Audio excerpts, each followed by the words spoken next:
And it's Stu from Doppio Nothing here in Port Macquarie. The first thing is probably we recommend is that when you're purchasing any of your biopack products, make sure you can use them again at another event. They are a fully compostable product, but we always promote and tell people to make sure they have everything they buy has 2 uses. So, our tip 2 for the vendors for tastings on Hastings this year is looking at the weather at least a week out. We've done events in the tastings on Hastings for the last 5 years, and we do events all around the country, and we use an app called Willy Weather, which is this little icon here, and we use this as our lead up to the event.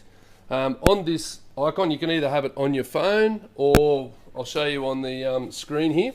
You can just type in willyweather.com.au and it gives you a full rundown for the next 5 days. The good thing about this app is it shows different things like rainfall. It can show you on the day when it's actually going to be the time when it's possibly going to rain. Like we had a lot of rain this morning, and they reckon there's going to be another storm tonight. So you can calculate that by about 11 AM on Thursday that we've got 40% chance of rain. If you can have yourself and your staff lined up and be aware at this at 11 AM, we'll have to bunker down.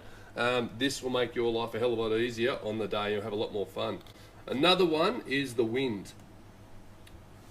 The wind is a major factor of the day, especially when you've got something like it's gone from a northerly wind here to a strong southerly wind in the day. You want to make sure that you have your site set up to combat the wind on that day.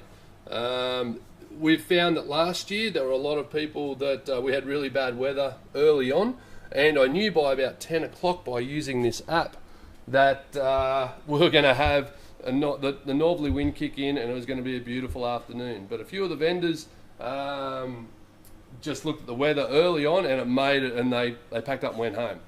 I knew that by 10 o'clock in the morning we're going to have beautiful weather and it was going to dry out. So, tip number 3 for tastings on Hastings this year is looking at your equipment if you're going to be cooking on site using electricity, and also using bain-maries, things like coffee machines, urns.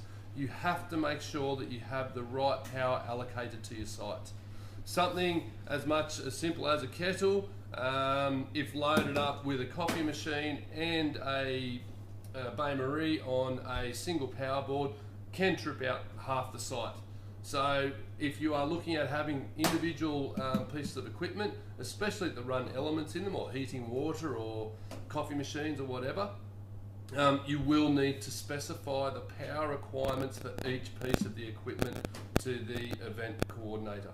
And my recommendation too is look at what equipment you're going to use based back on the weather. If it's going to be howling winds and rain and that sort of thing, try and look at something, another way of equipment or using equipment so it's safe on the day, but you, your staff and all the other people in the area as well. Tip number 4 on the day for the vendors for tastings on Hastings is have fun. Looking at those past 3 points is going to make your day a lot easier and a lot more fun. A really good way to do that and get people to your site is hit your social media.